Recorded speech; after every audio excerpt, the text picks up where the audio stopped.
It is 3 in the morning. The room is dark and quiet. Your alarm is hours away. There is no noise that woke you, no obvious reason for your eyes to be open right now. And yet, here you are, completely awake, staring at the ceiling with a clarity that feels almost cruel, given that it is the middle of the night. You lie there for 20 minutes, maybe 40. You check your phone, despite knowing you should not. Eventually, you drift back to sleep, wake up exhausted at your actual alarm time, and carry that exhaustion through the entire day. And it happens again the next night, and the next. You have probably searched waking up at 3 a.m. and found articles about anxiety, about needing the bathroom, about getting older. You may have been told it is just insomnia. Here is what those explanations are missing. For the majority of people who wake consistently between 2 and 4 in the morning, this is not random sleep disruption.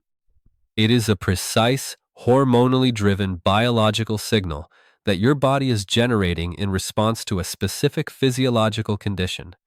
Your body is not waking you up for no reason. It is waking you up because something has gone wrong with your blood sugar, your cortisol rhythm, or your liver's overnight fuel management, and it is sending an alarm. Understanding what that alarm means is the first step to making it stop. Let's go through the biology. Your body does not experience nighttime as a period of complete metabolic shutdown. While you sleep, your brain continues consuming glucose at nearly the same rate as when you are awake. Your immune system is actively rebuilding. Your liver is processing the metabolic waste from the day, running detoxification cycles, managing glycogen stores, and regulating the glucose supply to your brain through the night. To keep the system running through 8 hours without food, your body relies on a precisely timed sequence of hormonal events. In the early part of the night, insulin remains relatively elevated from your evening meal, gradually declining as your liver begins drawing down its glycogen stores to maintain blood glucose.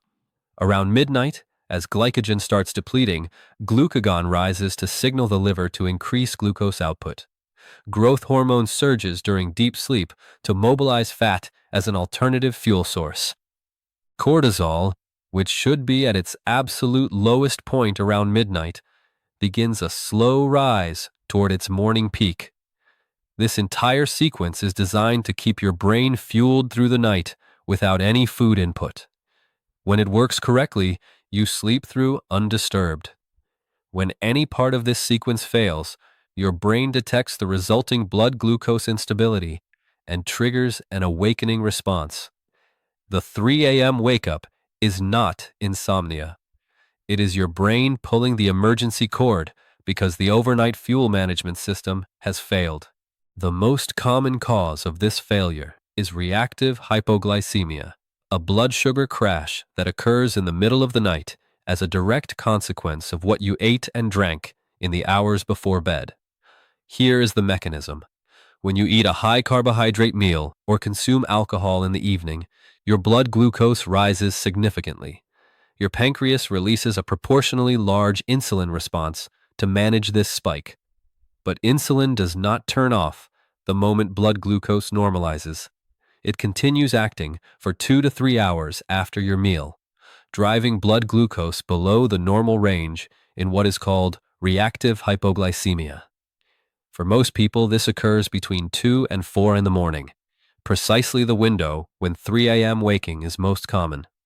When your blood glucose drops below approximately 70 milligrams per deciliter, your hypothalamus detects the deficit and triggers an emergency cortisol and adrenaline release to mobilize glucose from your liver and fat stores.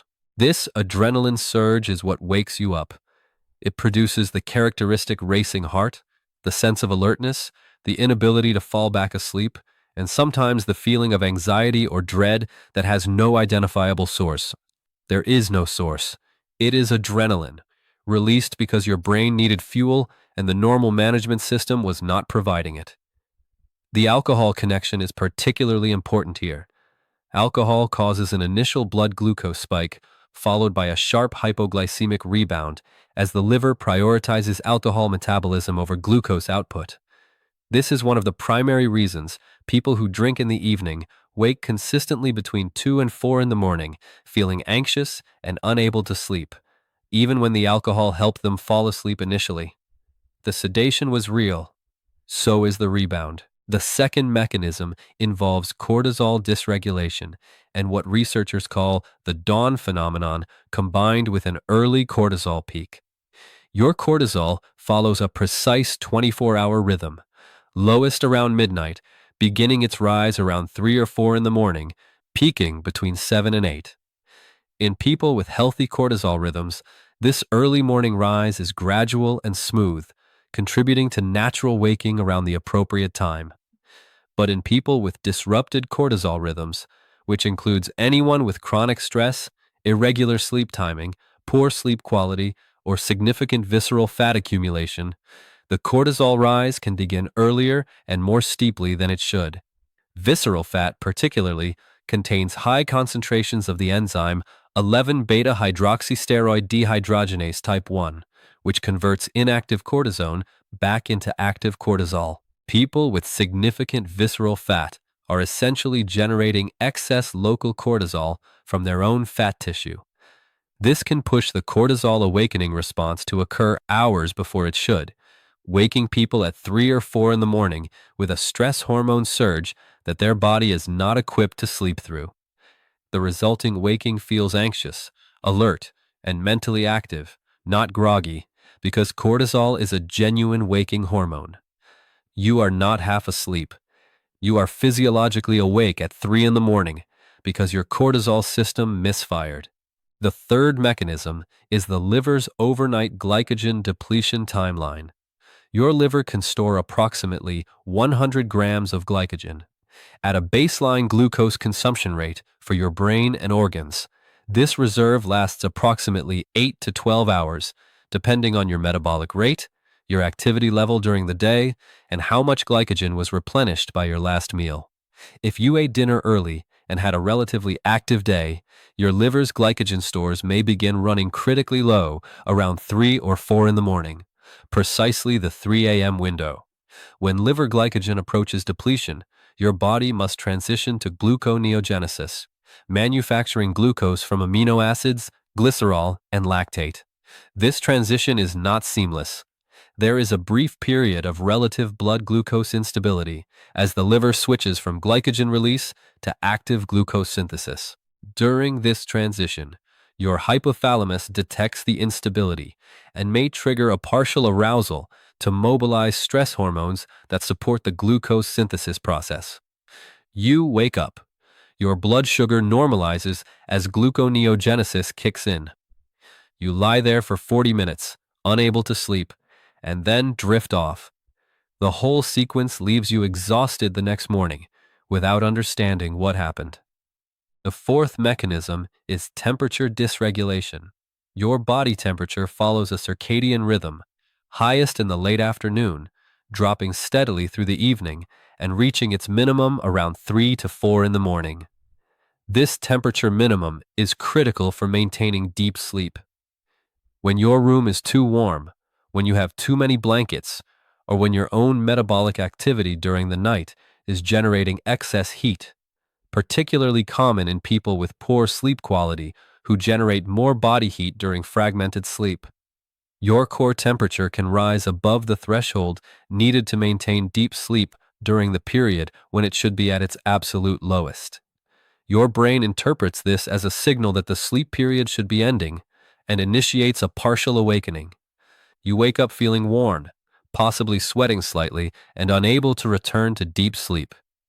This is not separate from the hormonal mechanisms described above. Cortisol elevations drive metabolic heat generation, and blood sugar instability generates sympathetic nervous system activation that raises heart rate and body temperature. All four mechanisms can compound simultaneously in the same person on the same night. Here is what to do. Address the blood sugar mechanism first because it is the most correctable and produces the fastest results. Stop eating at least 3 hours before bed.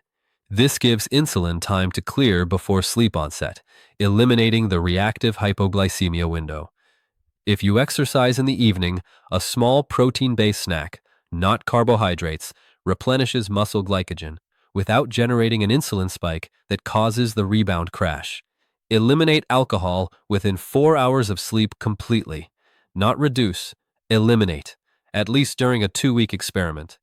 The 3 a.m. waking caused by alcohol's hypoglycemic rebound resolves within 3 to 5 nights of alcohol cessation in the vast majority of people, making this the single fastest diagnostic test and intervention simultaneously. Drop your bedroom temperature to 18 degrees Celsius. Use lighter blankets. If you wake at 3 a.m., your bedroom environment is almost certainly too warm. Address cortisol rhythm by anchoring your sleep and wake times to within 30 minutes of consistency 7 days per week. Your cortisol awakening response times itself to your habitual wake time.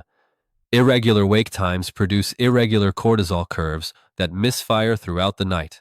Morning sunlight within 30 minutes of waking resets the cortisol timer and ensures that tonight's early morning rise happens at the appropriate time rather than 3 hours too early.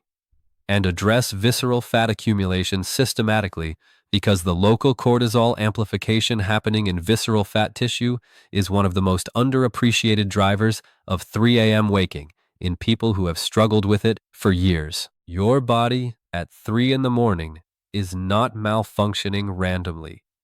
It is sending a signal, a precise, hormonally encoded signal that says the overnight fuel management system needs intervention. The signal itself is not the problem. The underlying conditions generating it are. Fix those conditions and the signal stops.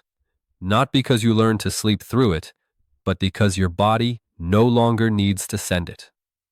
If this changed how you understand your 3 a.m. wake-ups, subscribe to this channel. Like this video and share it with someone who has been lying awake at 3 in the morning for years, thinking it is just how they are.